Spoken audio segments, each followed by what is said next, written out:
All right, we'll get started. We finished Job 6 last time, so we're in Job 7 today. Job 7 is the conclusion of the speech that started in Job chapter 6. I will admit I did my normal pattern of study is I'll copy-paste the text into a Word document so I can add my notes. And then I go through and I add my notes as I read through all the text, and then I go to the study Bible and the other commentaries to add in things that they say that I missed or things that are extra helpful. And the first note I read in the commentary after I wrote all of my notes, so all my notes were, this is Job speaking to his friends. First note in the commentary was, Job turns his complaint away from his friends toward God. It's like, I missed that. So I went back all the way through my notes, and I added in some thoughts about if this is directed at God, here's how it changes versus if it's directed at his friends. So I do invite you to consider both angles on that, but I still think this is directed at his friends, and I'll show you why from some of the things that Job says. It's hard to picture a faithful man saying the things Job says if they're directed at God. We'll see it. We'll walk through this together, but that caught me by surprise. So, all right, we're going to do first paragraph. Here's verses 1 to 6. Has not man a hard service on earth, and are not his days like the days of a hired hand, like a slave who longs for the shadow, like a hired hand who looks for his wages? So I am allotted months of emptiness, and nights of misery are appointed to me. When I lie down, I say, when shall I arise? But the night is long, and I am full of tossing till the dawn. My flesh is clothed with worms and dirt. My skin hardens, then breaks out fresh. My days are swift like a weaver's shuttle, and come to their end without hope. Through 6? Yep, thank you. So again, he's continuing his speech from chapter 6.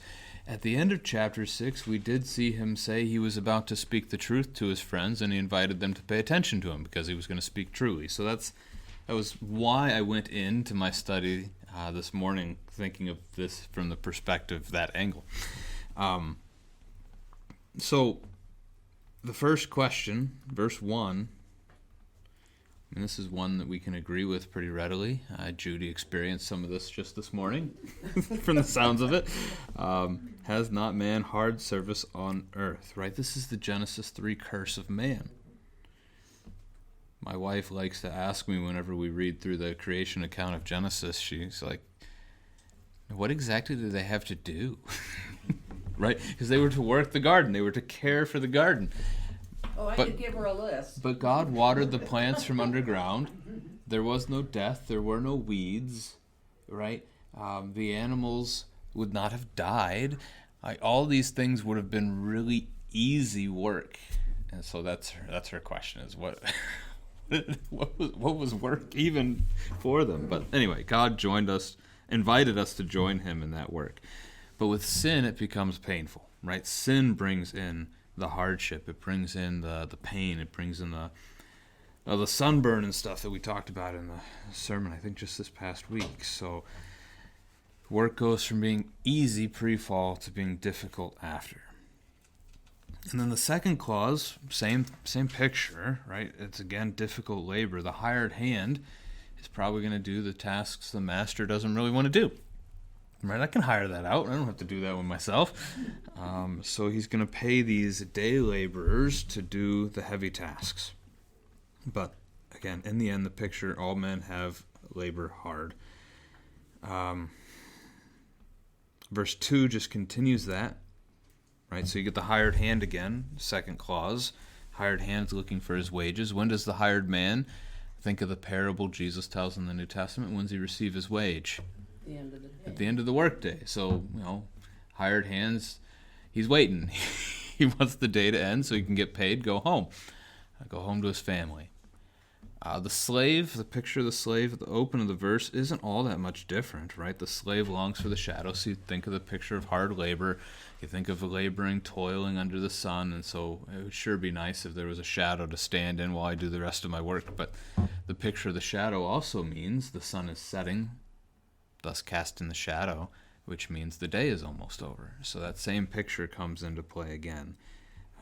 Waiting in the midst of great difficulty is the imagery from these two verses.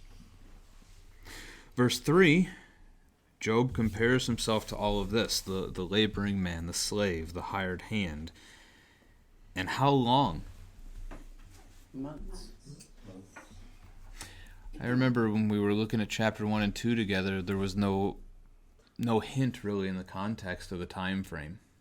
How long had it been? Had this been one day this all happened to Job, and then he turned around the next day and it happened again? Or, how much time has passed? And we get the week that passes before the speeches start back and forth between Job and friends.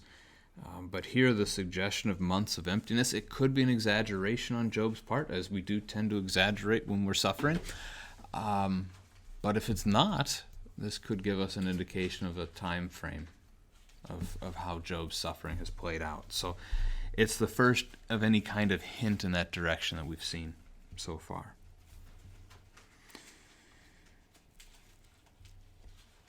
Job doesn't just feel empty. Right? His life doesn't just feel empty. He believes it is empty, that everything he has been taken from him. So he lost his children. He lost his livestock and his servants, so his livelihood and his wealth. He's lost his health. He looks around and thinks, I've got nothing left. So that illness that we've explored a little bit, although it's not diagnosed for us here in the text, we don't know exactly what it is he's wrestling with. But as he scrapes that constant itching and burning with pot shards on his flesh, making it hard for him to sleep, right? There's no respite there either. We see that continue in the next verse as he complains about sleepless nights. But if Job were really in keeping with verses 1 and 2, he'd be waiting for something better. Right? The hired hand, he mentions, is waiting for the end of the day and his pay. The slave is waiting even just for the shadow to come. Job is waiting for what? Do you remember from previously in his speech? What's his wish? What's his hope for? He wants to die. Death. So he's not looking for something better. He's just looking for an end. We'll see more of that today in this chapter as well. We don't see, again, the hope that Job ends up expressing so famously in chapter 19. We just don't see it yet. So that's something to keep in mind. So, verse 4, I'm imagining we've probably all been there.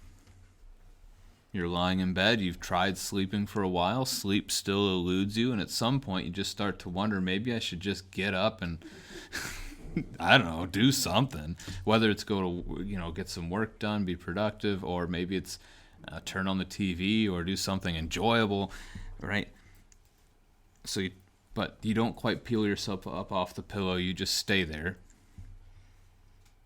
You turn, you toss, you want rest, but it continues to elude you some more. Those are miserable nights. And that's what Job is expressing here. What's he going to do? Go back and sit in the ash pile? He's not looking for fun, and he's not capable at the moment of producing anything. If he gets out of bed, what purpose would it have? He just feels empty, as he expressed in verse 3. And then, I heard a little bit of groaning with verse 5 as it was being read. Not a pretty picture, right? He describes his condition further. Now, his friends around him can certainly see this, or if he's speaking to God, God can certainly see this, right? Neither party would need to have it said to them. His body's covered in dirt. He's been laying around in it for at least the last week, probably longer. And if it's at all warm, right, the sweat that rolls down the body as you sit there baking in the sunlight mixes in with the ashes of the dirt, and it just clings to your body all the more. Well, and if he's scratching, if he's itching, the skin is probably oozing to some extent. And that's mixing in there too. Oh, yeah. Yeah, a lovely concoction. No wonder there's worms. We will not try to market Job lotion anytime soon. Oh, no, don't give somebody an idea. And then he pictures the worms, right, with verse 5 as well, which makes it worse. These little slimy things scooting along on top of him. They don't count as bugs. I looked it up. They don't really have their own category. They're just... Anyway. But I wondered, bugs would, in that situation, probably cover his flesh too, as you think of even... It could have been maggots. But that's all kinds of creepy, slimy critters. And then we get verse 6. And honestly, verse 6, when you've been reading up to that point, verse 6 is a bit of a surprise. It's a flip of the image. Because everything else is about how slow things have gone. Again, the painfulness of not being able to fall asleep at night. It just drags on for forever. But then verse 6, and suddenly, my days are swifter than a weaver's shuttle. And so he pictures speed instead of slowness. So I don't know if we know exactly what a weaver's shuttle 4,000 years ago would have looked like, but picture some kind of a machine where you've got a device that's moving back and forth. It's sewing in much faster than by hand, working on a tapestry or a rug or something. But it does so, again, it's an invention for speed's sake. So the picture here then, I think, is not that we should look at verse... I guess this would be verse 6 in contrast to verse 4. Don't parallel 4 and 6. So 4 was complaining about the night. Don't think of 6 complaining about the day in the same way. But rather, link verse 6 to verse 7, which I know we didn't read just yet. But he says, my life is a breath. So think of day, plural, days, as the collection of Job's days. Right? It's a reference to how short life is. That's the picture that he's getting at here. And we have lots of sayings like that ourselves within the English language in the 21st century. But my life is but a breath from verse 7 is a helpful image to connect with here. Job's in a bad spot.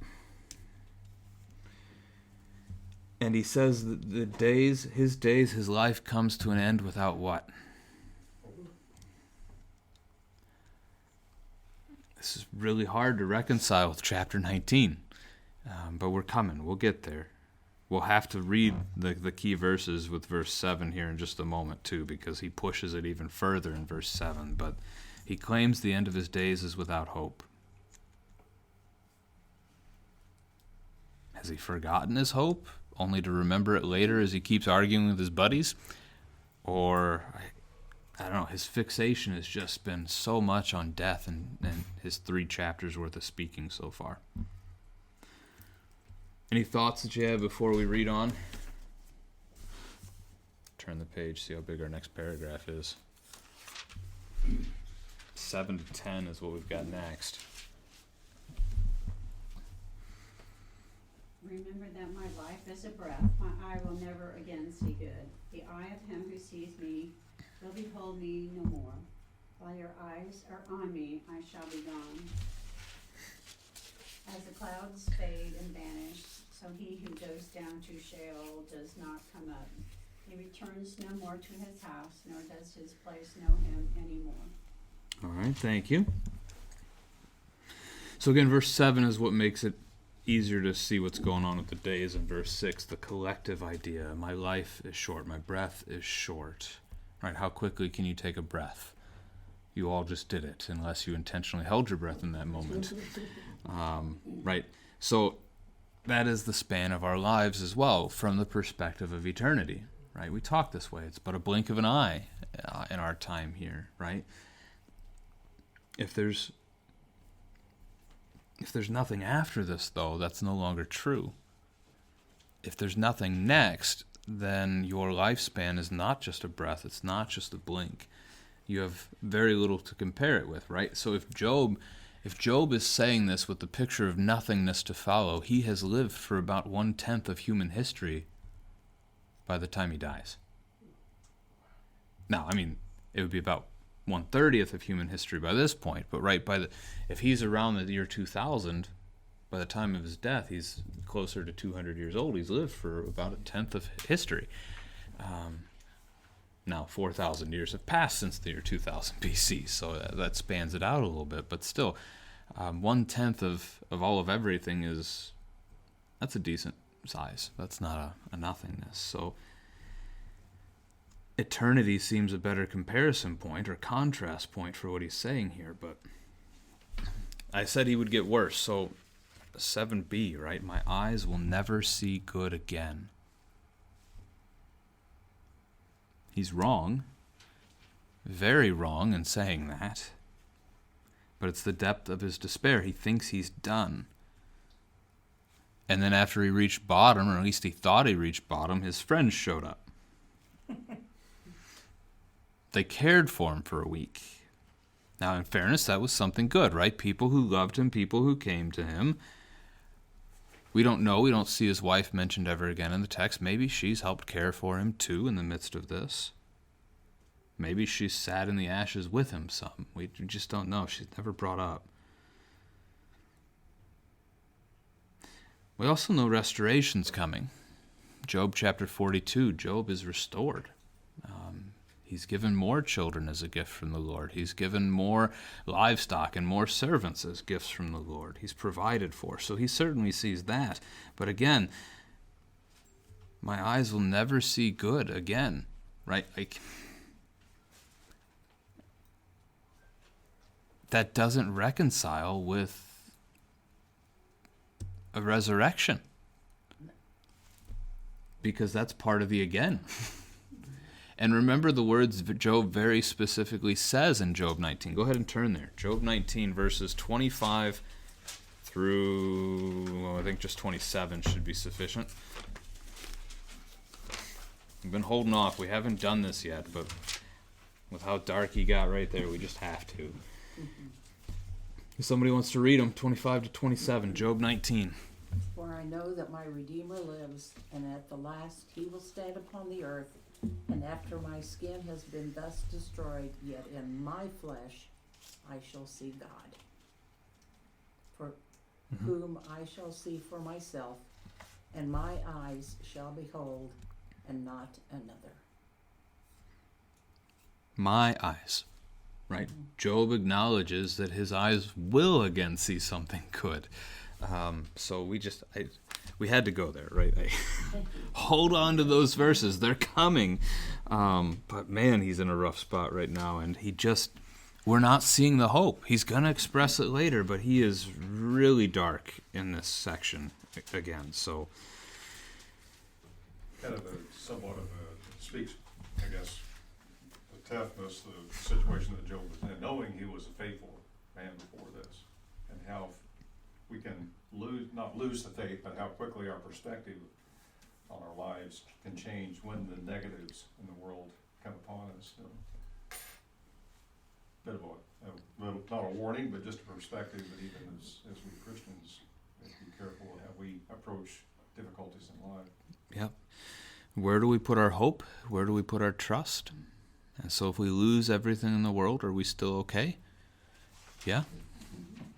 Job's having a hard time seeing that right now. Thankfully he turns that around, though. Yeah, we have much more hope when it comes to certain biblical figures, right? We know those mentioned in Hebrews 11. There's a list of people that the scriptures themselves, the Holy Spirit calls faithful. So when we get to paradise someday, we'll see those folks for sure. I question some guys like Jonah and Solomon as we see what the scriptures end with them. I don't know. But yeah, Job we see better. So he gets there. We know he gets there. We've read the book before. Yeah, we're trudging through the mud with him at the moment. So thankfully without the worms. All right, so verse 8, he describes the picture of death and the grave. It's like the wake, coming to view the body. They'll be able to look on his body, but he says he won't be there any longer.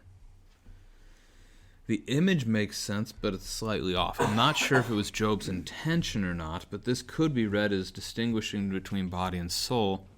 that it's only the soul that's actually you, and it's not the body that's you. That would be the early church's heresy they fought with, called Gnosticism, that only the soul matters, not the body.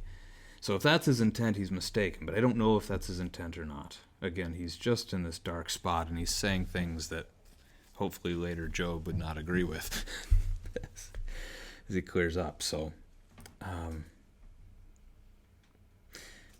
part of the picture that you are both body and soul is the promise of the resurrection. If you are only a soul and the body's just a shell, the resurrection is irrelevant. Or even if God's going to give you a new body when you get to paradise, the resurrection is irrelevant.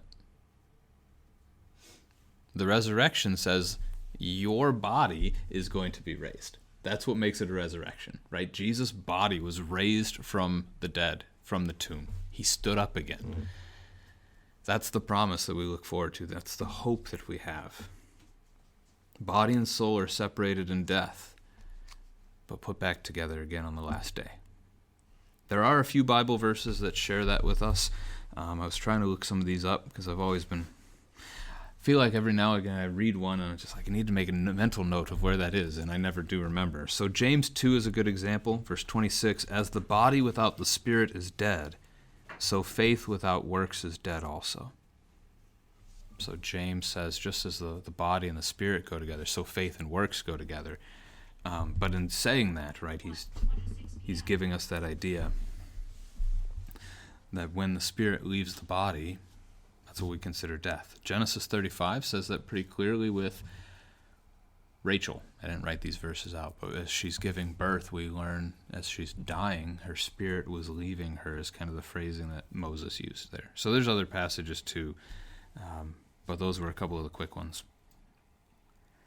So the hope of the Christian is not death. It's not a bodily existence where we're floating around on the clouds up there somewhere. The hope of the resurrection. That's our hope, raised to new life. All right, this is the first spot. I mentioned before with the study Bible challenging me and saying that this was all Job praying to God instead of rebuking his friends. Consider this verse if it's addressed to God.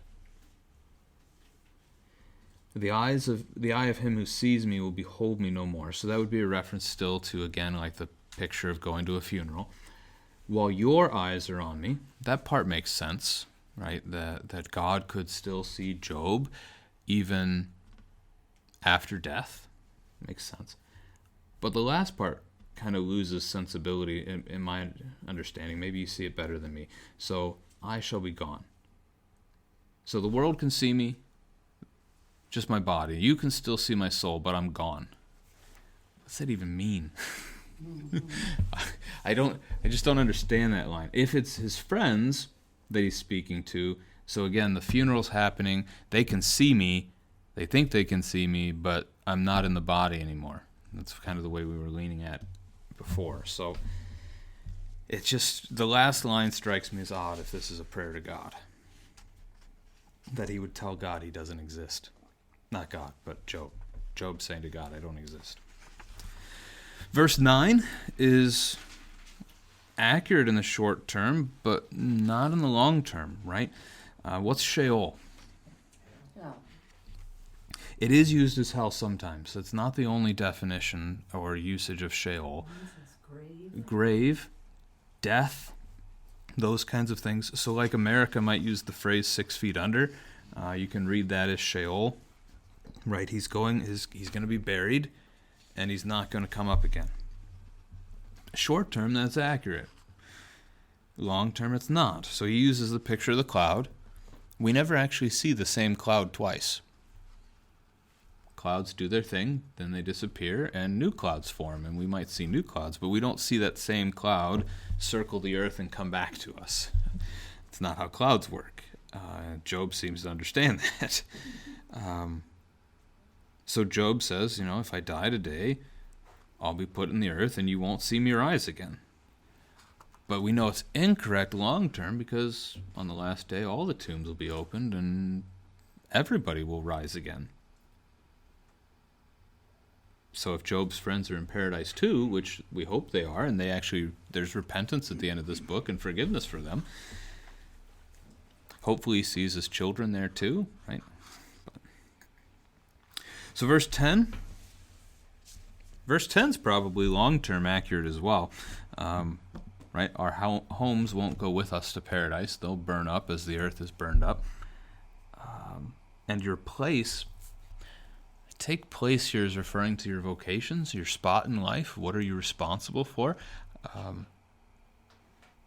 On the last day, Hannah will not be looking for me to serve her as her husband anymore. My children won't be looking to me to serve as their father anymore. Those responsibilities are tied to now, but in paradise, we're there together, all as children of God, celebrating around his throne, cared for by him. So those earthly responsibilities do pass away. That seems to be the idea that he's aiming for with that one. Questions or thoughts on 7 to 10?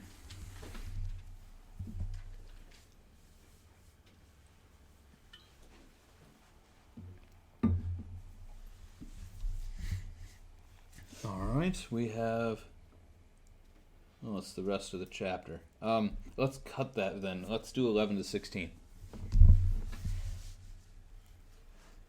Therefore I will not restrain my mouth. I will speak in the anguish of my spirit.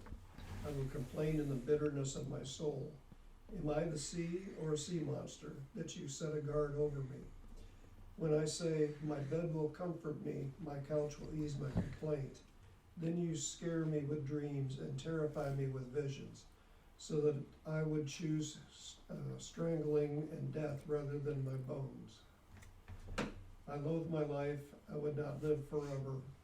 Leave me alone, for my days are a breath. All right. Thank you. So last week I mentioned if you were asking for a one-verse summary of this two-chaptered speech, verse 16 there was the best I could point you to. I loathe my life, I would not live forever. Leave me alone, for my days are a breath. And I was suggesting that was spoken to his friends, though our study Bible is suggesting that's spoken to God, which we'll come back to that. That verse changes in meaning quite a bit if you say, depending on your target. I'll get against for it. So, but we've got enough shock with verse 11 itself, right? If life is so short, if no one's going to care what you say anyway, if the grave comes and there's nothing after it, why bother speaking at all? Okay, that's his build-up, right? All this is going on, none of it matters anyway. Therefore, I will speak. I would have expected the opposite. If it doesn't matter, I'm just, who cares? I'm just going to let it go. Not Job. He's going to cry out instead.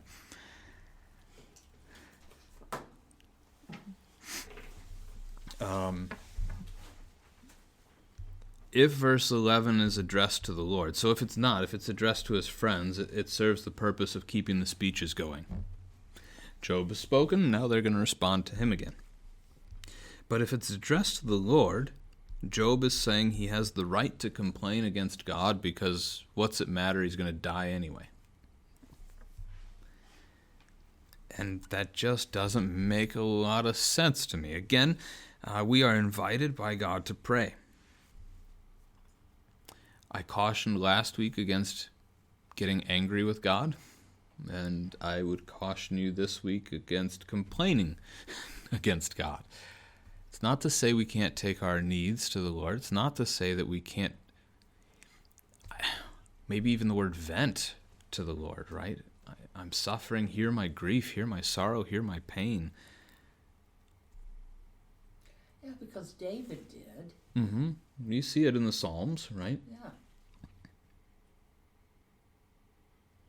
I don't remember David telling God in the Psalms to leave him alone and let him die. No.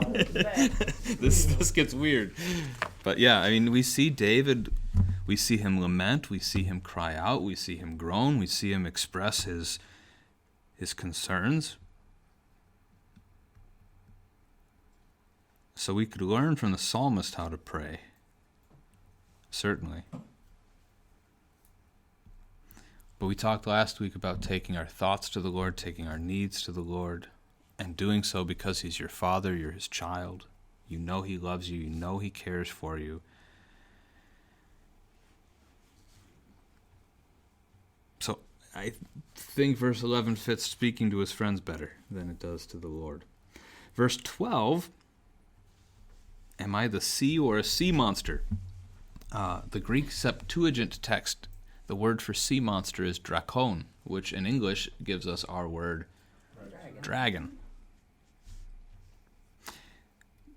It's used in the creation account, Genesis 1:21, that God made the great sea monsters.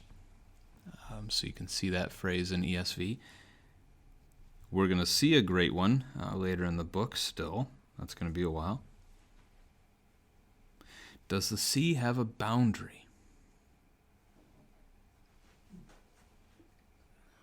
Yes and no. I can see why you say yes and no. Yes, And then it didn't. It did. It did. It didn't. It did again. Sometimes it doesn't say. Yeah. Can man pin down the great beasts of the sea?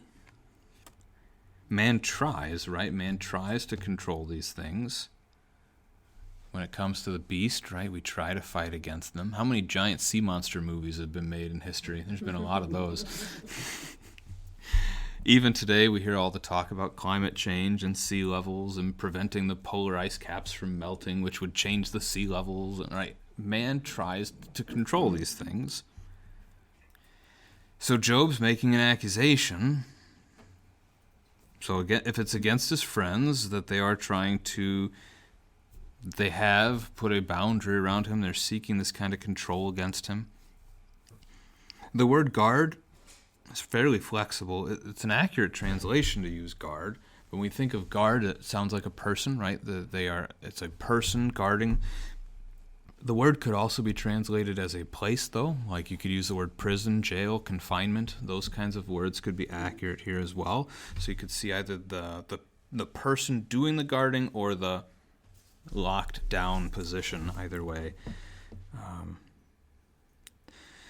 So Job tells us a little bit how he might see his friends visit, right? It feels like they've imprisoned him within his pain. They're guarding him in a better construction. They're guarding him to make sure he doesn't harm himself, we might say. We've talked a couple of different weeks now with Job about suicide and how suicide really doesn't seem to cross his mind. He does not seem to think that's his to take. He's praying for God to take it, right? Which might even fit with the idea of being strangled later here in the text. But we also see this today, not just with suicide, but also murder-suicide. So when people hit this kind of a level of despair, they go out swinging. They do a lot of violence to harm others and then harm themselves. So if that's in the mind of his friends, we're not told, but that is fitting to the language, at least, that Job is using in this context. Now, so again, as I did my notes before pondering this in God's direction, this was evidence to me that God hears everything that we say, regardless of if we're praying or not, right? It may not be an intentional, my hands are folded, my head's bowed, and I'm praying, but God hears it anyway, because God is going to take up both of these clauses in his rebuke of Job later in the book. So Job chapter 38, God is going to speak of the sea and his power over the sea. So if somebody wants to read Job 38, verses 8 through 11 for us.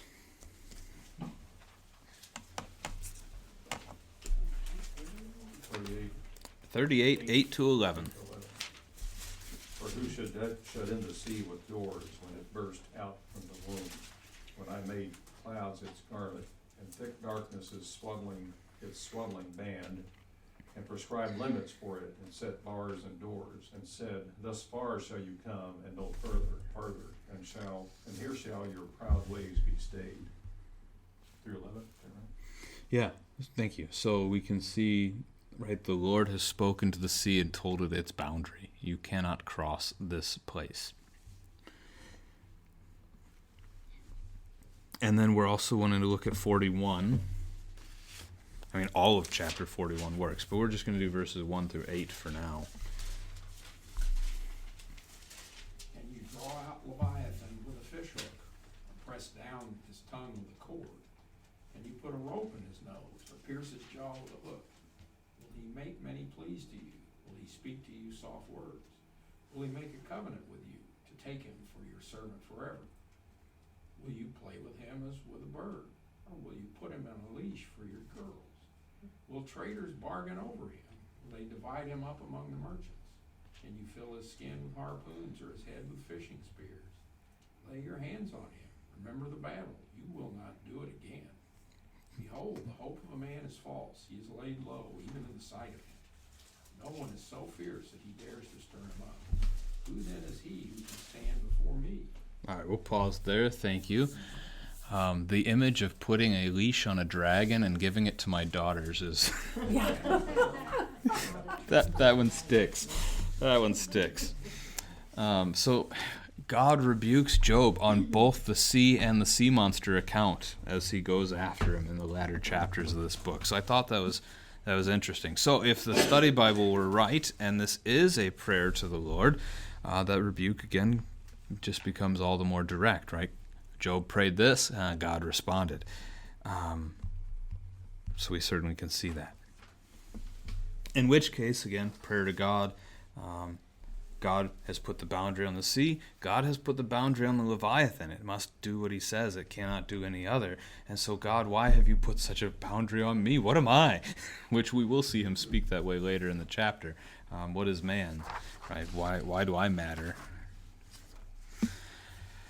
In verse 13,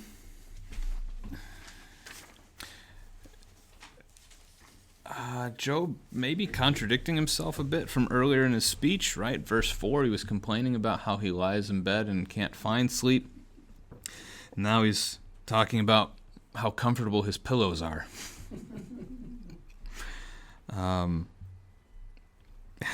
So I was trying in my notes to not talk about sleep with verse 13, but he comes to it, verse 14, right? It's about nightmares. So I toss and turn all night. I can't get any sleep because of my pain. Now he's saying, I would get sleep if it weren't for these nightmares you're giving me, right? So it's a bit of a contradiction with himself, but this is that picture. And so we've probably all known the little child who has a nightmare, wakes up afraid, and then has trouble falling back asleep because of that dream. And that doesn't really leave us. As adults, we still have nightmares. We still remember them when we wake. It makes it hard to go back to sleep again. See, that to me, 14, just says to me that he's talking to God. Because his friends can't give him dreams, and his friends can't give him. Well, it would depend on what they've said, right? It would depend on what imagery they've used with him, because even like some of you may have been thinking with the image being invoked in your mind because of this chapter of the bugs crawling all over you. Now I'm going to have nightmares about bugs, right? Or, you watch the movie and then you have a nightmare after watching a film. Like, nightmares can come from our interactions in this world. So my first reading on this was, what did Eliphaz say? Right? I didn't remember anything from Eliphaz's speech off the top of my head that would have been nightmare invoking. Although, when I went back and reread it, he does have a section where he had a nightmare. Eliphaz talks about seeing a spirit that caused him to tremble and not be able to sleep. But I don't know that that would have pushed that on Job for Job to feel the same way. But even the flip, so Judy's suggesting I could also see how this could come from the Lord more. So now Job would be claiming God's giving him nightmares, but why? To what end? Why would God be giving his servant nightmares? It's been the devil that's been tormenting Job, not the Lord. So, That's true. yeah, this is... It's a this is tricky one of these chapter. things We're going to ask God when we get Yep. there and say, God, what was going on? where did we go wrong on this? Yeah. I have a list. NIV says in a statement, he thinks that the nightmares that disturb him much needed sleep are from God. So he just thinks that. Right. The accusation here, either way, Yeah. right, whether it's against his friends or it's against the Lord, those aren't the source of all his trouble. No, he just thinks they are. Yep. Because he's suffered so long, he's like, come on, I've been asking and begging, so. Yeah, and that's what we see with verse 15, right? What's he asking for? Here's his request again. He wants to die. He craves death. He would rather be strangled than remain in his bones. Which again could falsely lead the reader to think that Job thinks of the spirit as being who you are, and the body, the bones, are just a vessel for it. Kind of comes across that way, but again, Job speaks of his hope, and he speaks of the resurrection in chapter 19. So he's not willing to commit suicide, but he still longs for death, as we've seen a few times. And I think we also have read verse 16 already. Yep, that's where we paused. So If you've ever seen someone in intractable pain,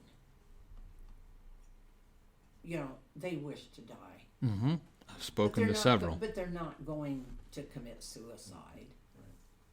Some do, but yes, I've spoken to Right. many that you're... Right, but it's God, take me home. I'm ready to be done with this.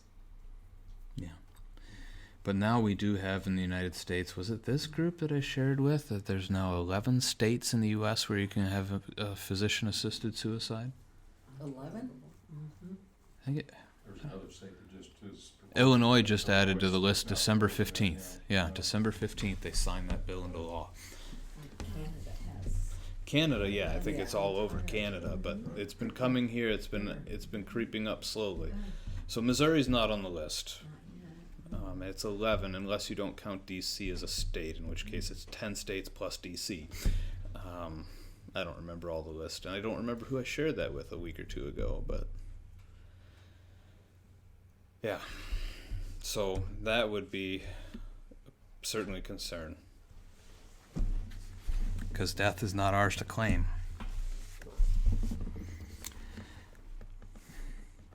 In that case, though, the individual, the patient is asking God to act upon it, not Oh, yeah. someone doing it. Right. Yeah, I mean, So, definitely. Yeah, Job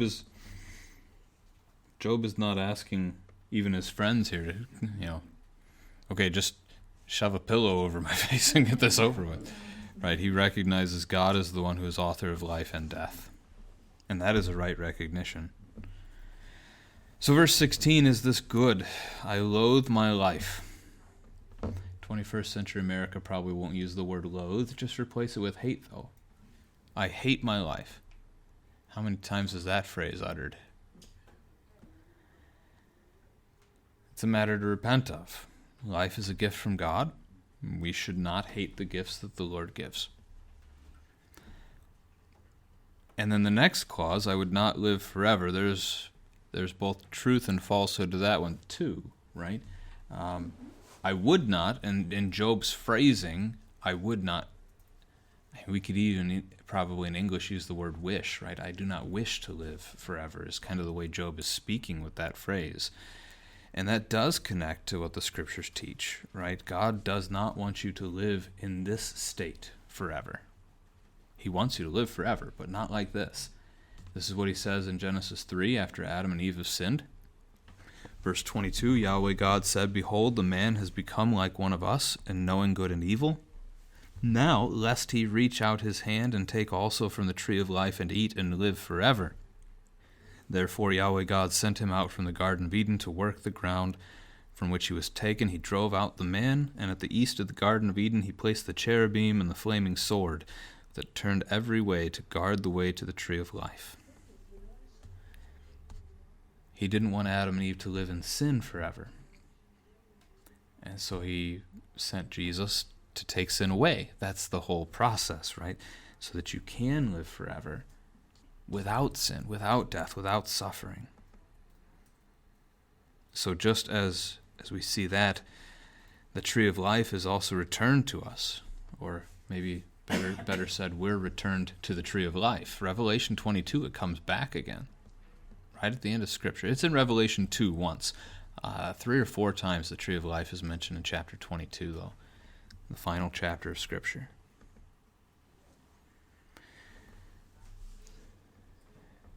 And we actually do then live forever. So this would connect again to Job's hardship that we've been seeing of where is Job's hope in all of this. And then leave me alone, my days are breaths. We have that life is short, I just want to die kind of a phrase. Leave me alone makes a whole lot more sense for me to hear him say that to his friends. Right? You guys are just tormenting me. Just go back to your homes. Just leave me be here to die. It's a lot harder for me to see Job saying that in a prayer to the Lord. Telling God to leave you alone is not a good thing to say.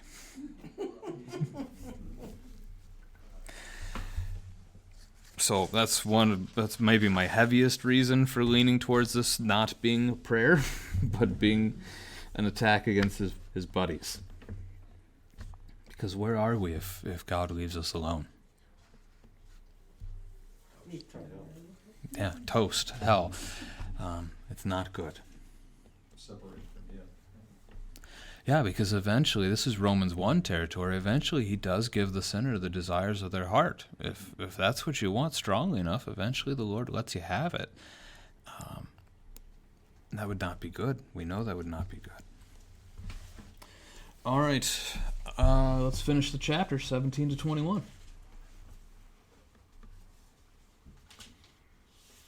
What is man that you make so much of him, and that you set your heart on him, visit him every morning, and test him every moment?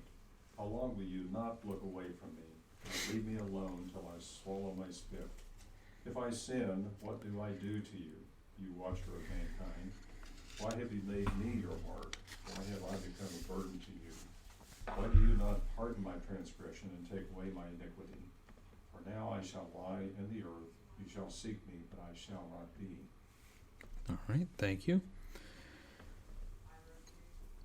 What is man that? There's only two other places in the Bible where those words are found together. What is man that? Or I should say in the Hebrew Bible, because the New Testament quotes one of them once. But the first is actually in the book of Job again. It's part of Eliphaz's speech in Job chapter 15. But the better known one, anybody have it off the top of your head? What is man that You are mindful of him. that you are mindful of him? Psalm chapter 8, verse 4. It's a psalm that King David writes. And we can see David expressing it, right? You think of how insignificant we are, how small we are in the scale of everything that God has made, and yet he would look upon us and he would care for us. God would care for little old me. Right, this is a beautiful picture of the incredible mystery of God and his love for us. And then the author of the Hebrews, in Hebrews chapter 2, verse 6, he cites that verse from Psalm 8, but he applies it to Jesus and his state of humiliation, which is interesting to follow up on. So anyway, that's, as I read those words, my mind went to that psalm. I had to look up what psalm it was, but certainly that makes me feel that better, 'cause phrase. I had no idea which one it was. There's a few of them. If you quoted something, I could tell you what psalm it was from, but I don't know the psalms all that greatly, so I gotta sing those hymns better. So again, originally I'm thinking of Job speaking these to his friends, to Eliphaz, Bildad, Zophar. Why do they care? Why are they making such a big deal over little old Job? Why have they traveled all this way? Just let him die. Just let me go. Kind of a picture. And then verse 18, notice a shift in care, right? Job doesn't believe they're caring for him. He thinks they're attacking him. And he's expressed that more than once, but here it is again. They haven't come to comfort him. They've come to test him. Again, that's false. We've talked about it, right? They did come to comfort him. They believe that they're doing the right thing. They believe they're helping because in their picture of how the world works, sin is a result, suffering is a result of sin. So Job, what did you do? If we can get to the root of that and you repent of that, everything goes back to being good again. They think they're helping. They think they're going to bring about restoration. So we can see again how both of them are wrong. Both parties here. We see why Elihu and God both rebuke them later on for such things. But then verse 19, Job wants to know how much longer they're going to stay. What's the point? Again, he's seeking only death, and that's the reference of the phrase, swallow my spit, right? The kind of the picture of choking on your saliva at the end of life. So if all of those verses 17 to 19 are addressed to the Lord, it does make sense as a prayer to God in a little bit. Job asking why he bothers. Why do you bother, Lord, looking at me? Why do you pay attention to me? Why do you visit me? Why do you put me to the test? The problem, though, is it still has the same outcome, right? He's asking God and all of that to leave him alone, let him be, let him die. And we don't want the Lord to forsake us. That would not be good. The Lord's visitation to us is good. His testing of us even is good, as he uses it to sharpen our faith, to strengthen us. So we want the Lord to be with us as he promised that he is. Verse 20. Is sin committed in a vacuum, where it does not have an impact on anything or anyone else? That wasn't meant to be a hard question. Does sin have impact? Yes, right? Adam sins, and what happens? We're all dead. Yeah, he killed billions, right? He brought death upon us all. He broke creation, right? And so when we sin, we're not just sinning against our thoughts, right? Our sin is both against God, but also against the people who are around us. And it doesn't really matter particularly what that sin is. So, even say the sin is the sin of unbelief. God doesn't matter. God's not there anyway. It doesn't, right? Then you become a temptation to the people around you to also reject the Lord and to turn away. If Job is, as he's been speaking so much about how he hates his life and just wants to die, right? If he's tempting others in that way, he's also tempting them to reject the gifts that the Lord gives. He's cursed the gifts the Lord has given. He's tempting the people around him to curse the gifts the Lord has given. So, no, Job has not sinned in a vacuum where he can say, if I sin, what do I do to you? Right? He's wronged the people around him in his sin, as he has also sinned against the Lord. Calling them watcher reminded me of Ezekiel 33. Ezekiel 33, verses 7 through 9. God speaks to Ezekiel and says, So you, son of man, I have made a watchman for the house of Israel. Whenever you hear a word from my mouth, you shall give them warning from me. If I say to the wicked one, O wicked one, you shall surely die, and you do not speak to warn the wicked to turn from his way, that wicked person shall die in his iniquity, but his blood I will require at your hand. But if you warn the wicked to turn from his way, and he does not turn from his way, that person shall die in his iniquity, but you will have delivered your soul. Now, again, those words aren't written by Job's day. Job's the first book of Scripture to be written down. So Job would also not have had Genesis 4 written down for him. But remember, after Cain kills Abel and God comes to Cain, and Cain, when asked where his brother is, Cain's response is, Am I my brother's keeper? and the answer to that question is? Yes. Yes. Yes, actually. Yes, Cain, you are your brother's keeper. We are to care for one another. Galatians 6, right? We are to bear one another's burdens. And those are even then the answer to Job's why me, sorrow kind of questions, right? Why have you made me your mark? Why have I become a burden to you? Because they care. They came because they care. They may be doing a really bad job at it, but it was their intent. They were there to help him, restore him. So that's the picture again if this is addressed to his friends. If this is addressed to the Lord, Could Job, as a faithful man, really look at God and say, if I sin, is it really against you? What have I done to you if I sin? Right, that's what sin is a rebellion against God. So verse 20 makes very little sense to think Job would have spoken that to the Lord. I can't say he didn't, but that's a weird one if he did. Sin. That comment about making me your mark almost though seems like Job's understanding that, Lord, you're using me, you're testing me, if you will. I can read that, Well, into that comment, I guess. So I think it would connect well to the beginning of chapter 6 where Job speaks of being pierced by God's arrows, right? I became your target, you shot at me. But I could see him also again saying that to his friends, like you're making me target practice with all these weird accusations you're making against me, right? I didn't just leave me alone. So I could see either one with that phrase. Yeah. It's the first that causes more trick for me. But yeah, he's certain. You can kind of take it either way. You know, Yeah. Read into the scripture. Well, it could be against the, talking to his friends. Exactly. It could be against to God. Yep. So I'm glad the study Bible at least pointed it out. I still think I'm going the other way, but it's interesting to ponder this chapter from really two different angles. Who is Job speaking to? And it's been interesting. But again, we know the weight of sin, right? Sin is such a great weight before the Lord that he died, right?